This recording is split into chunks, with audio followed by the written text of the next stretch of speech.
Good morning. Today's topic on continuation of pre-formulation studies, that is general method of increasing the solubility. I think you know majority of the drugs are around 60 to 70% drugs are water insoluble drugs, right? And these drugs are comes under the DCS class 2. DCS class 2 means low solubility and high permeability.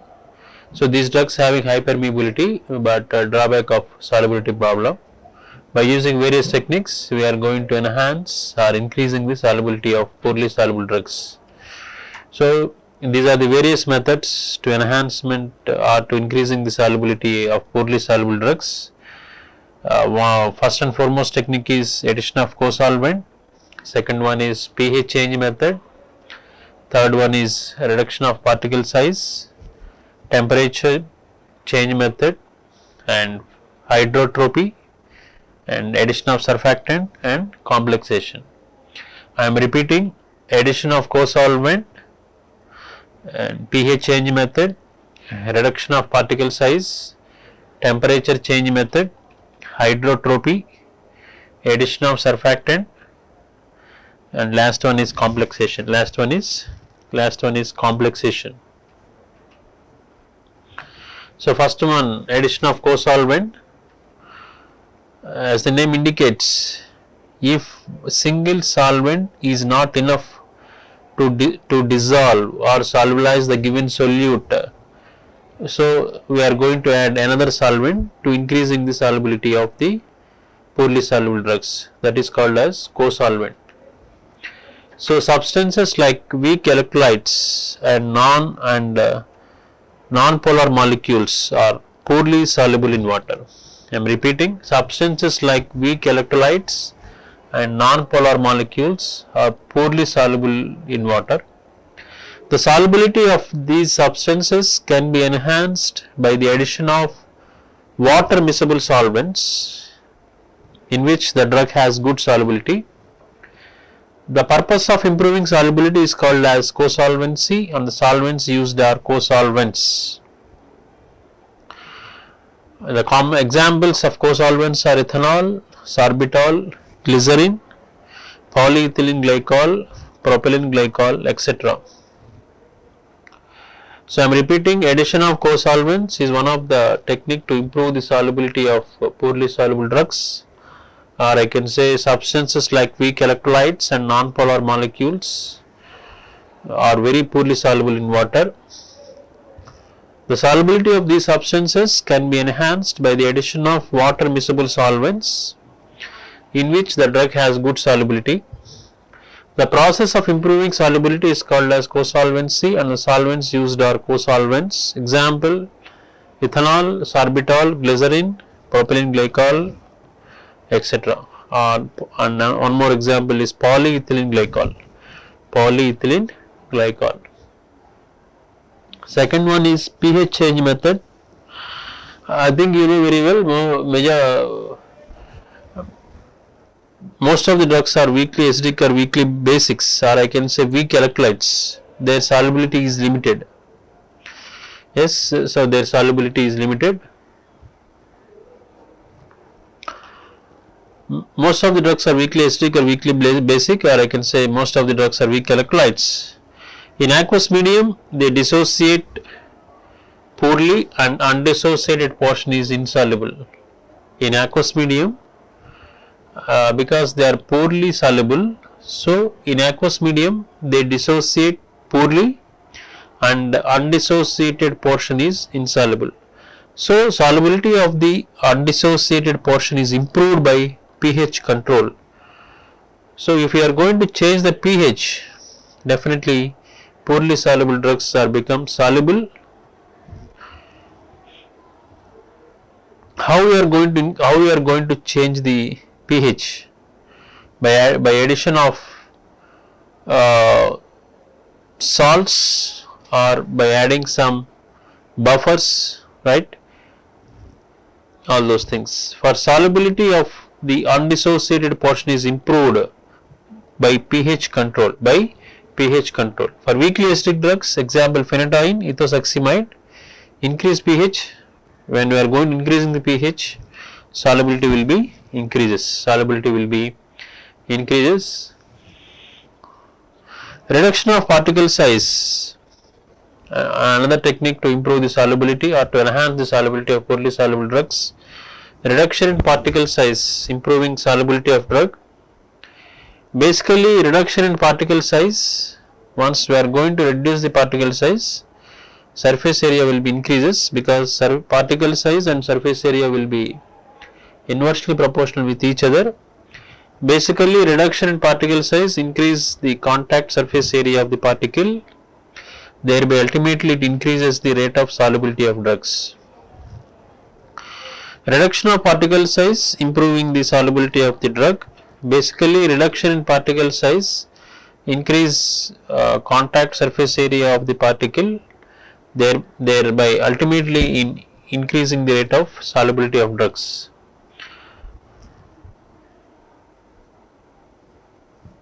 On further addition of surfactant, I think surfactants are amphiphilic in nature, they are having both lipophilic and hydrophilic in nature. Once we are going to add surfactant will reduces the interfacial tension between the two phases. Once the interfacial tension will be reduced between two phases, they are become miscible with each other. So once they become miscible with each other, automatically they become soluble with each other. So on further addition of surfactant, the interface becomes completely occupied and excess molecules are forced into the bulk of liquid. At very high concentration of surfactant molecules in the bulk of liquid begin to form micelles. Once the concentration at which the micelles are formed is known as critical micellar concentration. When micelles will be formed, when you are going to add the above CMC, above critical micellar concentration, micelles will be formed.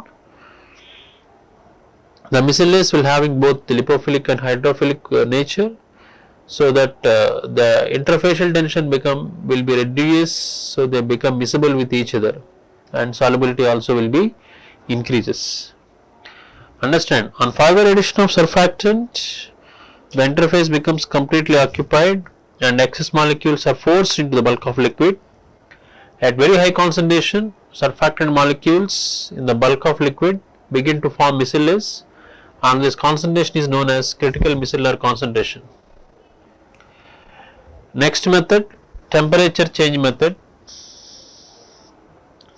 I think when you are going to increasing the temperature, definitely solubility will be increases, but it is not correct in all the cases. That is based on the nature of reaction, whether it is endothermic or exothermic.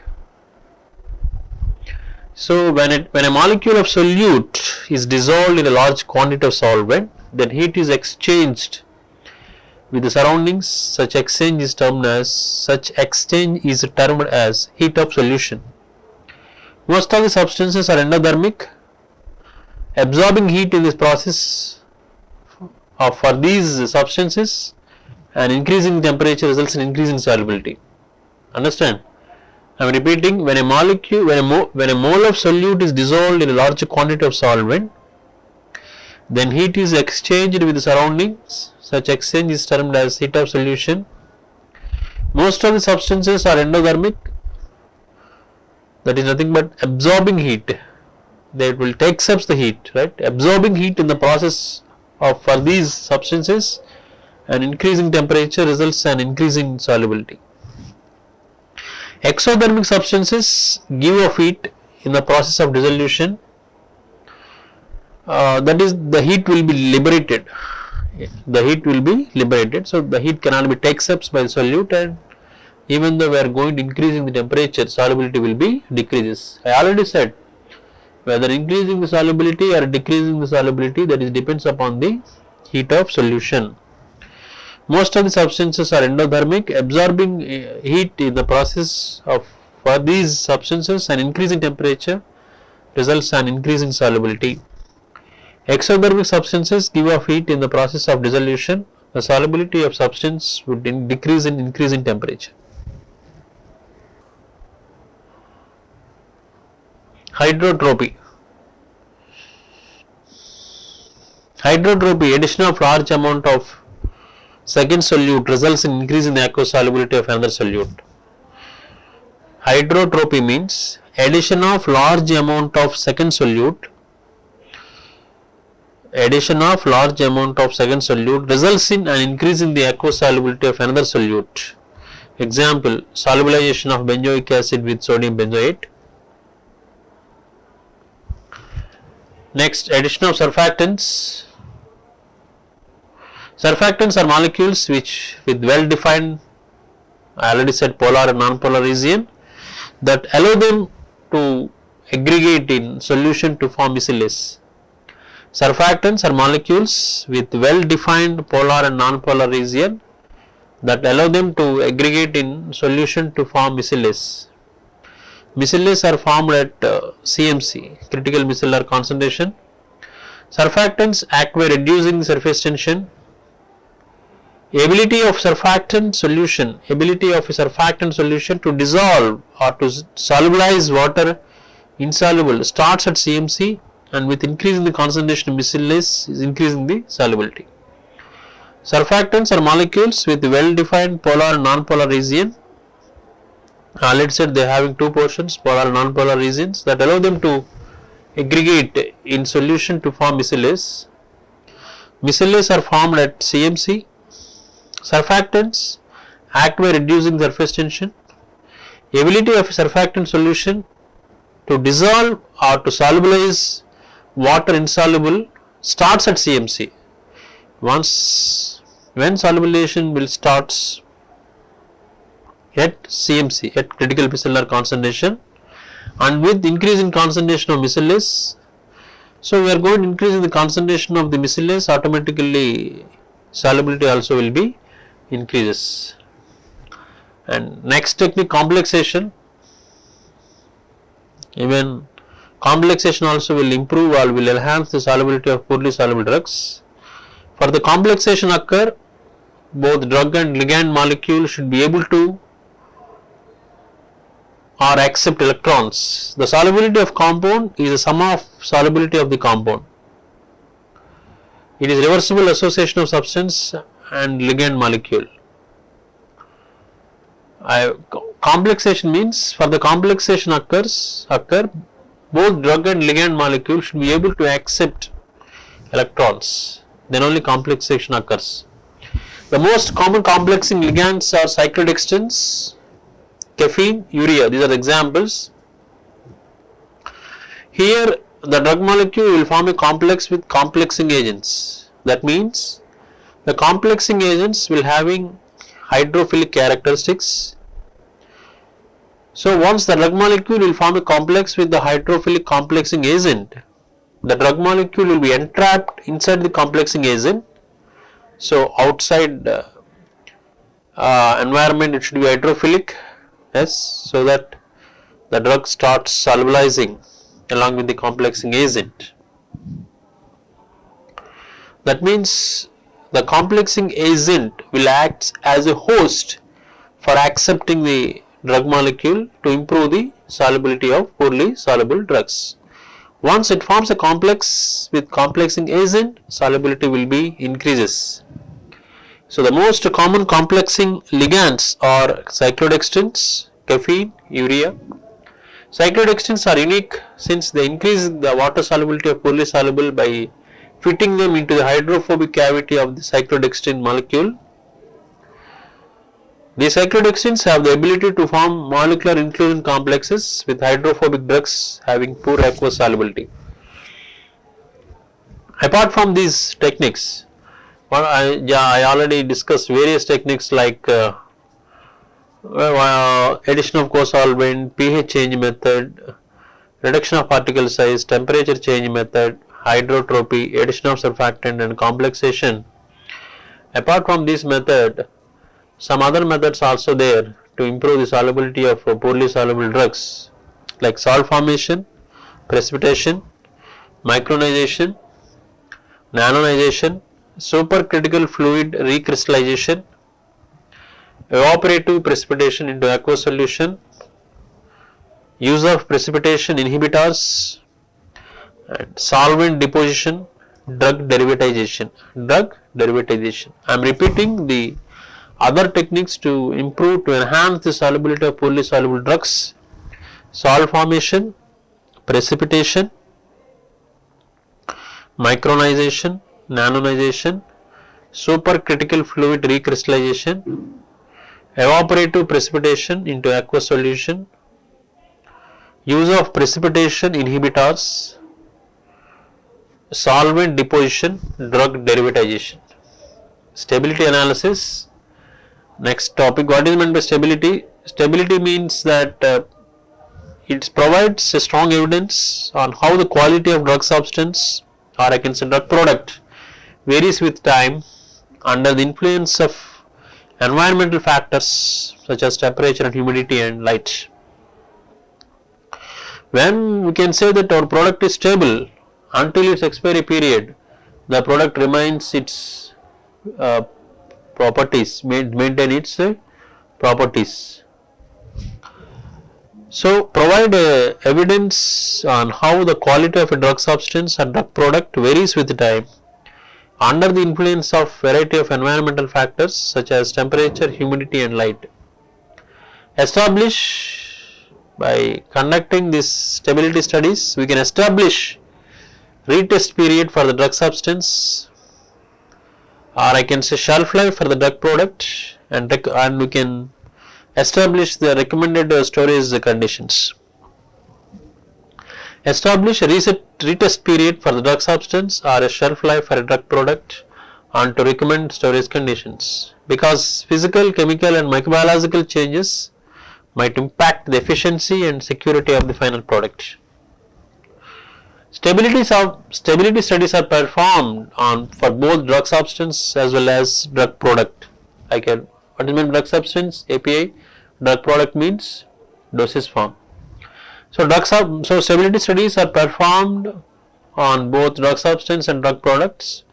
Drug substance, the unformulated drug substance that may subsequently be formulated with excipients to produce a dosage form. I think once the drug substance is mixed with excipients, finally we will get drug product. The unformulated drug substance that may subsequently be formulated with excipients to produce the dosage form. Drug products, the dosage form in the final immediate packaging intended for marketing. That means the product at the final stage, all the quality control tests or everything will be completed, then the product is ready for marketing. Yeah, the dosage form in the final immediate packaging intended for marketing. Development of a drug substance into a suitable dosage form requires the pre-formulation stability studies of drug under the following categories. So, development of a drug substance into a suitable dosage form requires the pre-formulation stability studies of a drug under the following categories. One is solid state stability and second one solution stability. Solution state stability. So, development of a drug substance into a suitable dosage form requires the pre-formulation stability studies of drug under the following categories: solid state stability and solution state stability. What is meant by solid state stability? Solid state reactions are much slower and more difficult to interpret than solution state reactions. Solid state reactions are much slower and more difficult to interpret than solution state reactions because of reduced number of molecular contacts. Because of reduced number of molecular contacts between drug and excipient molecules, occurrence of multiple reactions. So, solid state stability, solid state reactions are much slower and more difficult to interpret than solution state reactions because of reduced number of molecular contacts between drug and excipient molecules, occurrence of multiple reactions. Different techniques are there for conducting solid state stability studies, like solid state NMR,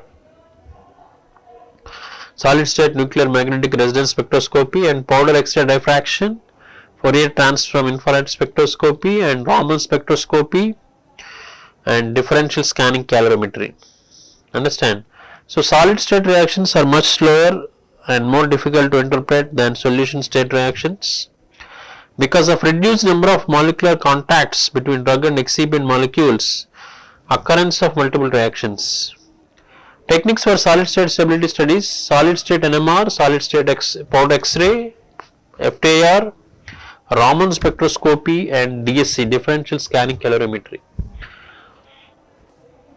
What are changes? We have observed some physical changes like appearance, melting point, clarity and color of solution, moisture, crystal modification, I can say polymorphism, particle size, chemical changes, increase in degradation, decrease of SA, microbial changes. These are the changes are observable. One is by physical change, I can say. Some of the physical changes are observable like appearance, melting point, clarity and color of solution, moisture, crystal modification, particle size, chemical changes, increase in degradation, decrease of SA, microbial changes. And forced degradation studies, or I can say accelerated stability studies, ASS. Forced degradation studies or accelerated stability studies like acidic and basic conditions, dry heat exposure, UV radiation exposure, influence of pH, influence of temperature, influence of ionic strength. These are the studies we are going to be performed under accelerated stability studies. I am repeating: acidic and basic conditions, dry heat exposure, UV radiation exposure, influence of pH, influence of temperature, influence of ionic strength.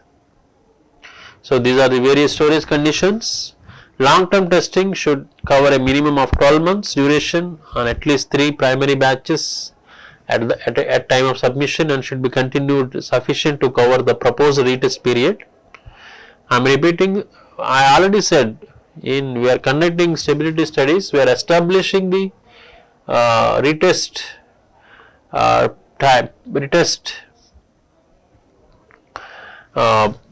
period, right?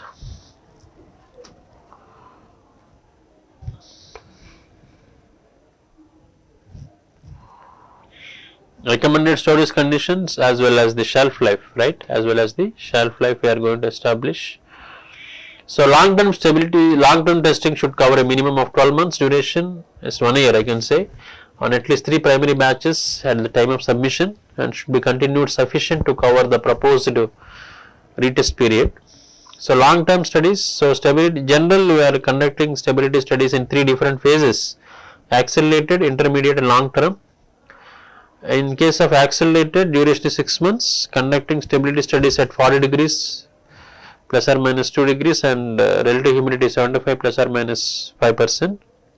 On intermediate studies also are performed at 6 months duration. Storage condition is 30 degrees plus or minus 2 and 65 plus or minus 5% is relative humidity. Long term, 25 degrees plus or minus 2 degrees, 60 degrees, 60% plus or minus 5% is humidity, or I can say 30 degrees plus or minus 2 degrees or 65% plus or minus 5% humidity. So long term testing should cover a minimum of 12 months duration on at least 3 primary batches at a time of submission, and should be continued sufficient to cover the proposed retest period. Stability studies can be done in 3 different stages: accelerated, intermediate and long term. Accelerated should be done after 6 months, intermediate should be done 6 months, long term should be done 12 months. It is up to the applicant to decide whether long term stability study is performed at 25 degrees plus or minus 2 or 60% plus or minus 5%, 30 degrees plus or minus 2 degrees or 65% plus or minus 5%.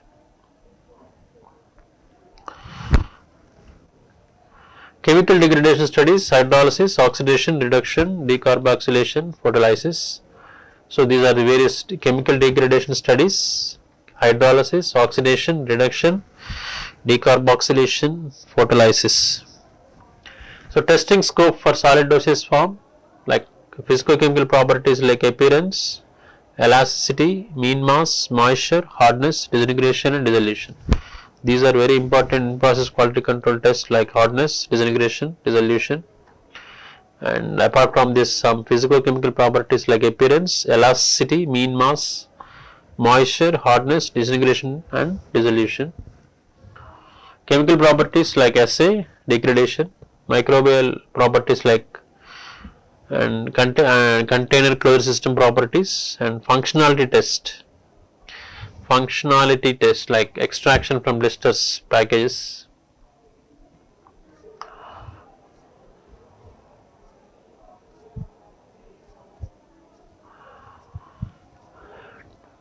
Testing scope for oral liquid, whatever the properties that I discussed, that is comes under solid dosage forms like tablets and capsules, and now I am discussing about oral liquid forms. Physical chemical properties: pH, color and clarity of solution, viscosity, particle size distribution, especially that is important for the oral suspension, right? Physico-chemical properties mainly, that is comes under the oral liquid dosage forms: pH, color and clarity of solution, viscosity, and particle size distribution. Especially we are conducting particle size distribution for oral suspensions. Chemical properties: assay, degradation products, degradation preservatives, and content antioxidants. Physico-chemical proper. Now this is a testing scope for these oral liquids: pH, color and clarity of solution, viscosity, and particle size distribution. Chemical properties: assay, degradation products, degradation preservatives, content antioxidants, and microbial properties, container and closure system properties, one functionality test.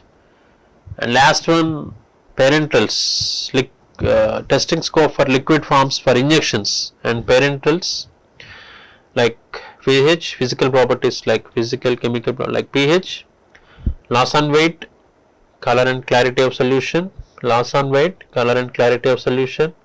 chemical properties: assay, degradation products, degradation preservatives, content antioxidants, pH, loss and weight, color, and these testing scope for the parentals. Different physicochemical properties we are going to study under parentals are preparations are pH, loss and weight, color and clarity of solution, chemical properties: assay, degradation products, degradation preservatives, content antioxidants, and microbial properties, container closure system properties, and functionality test.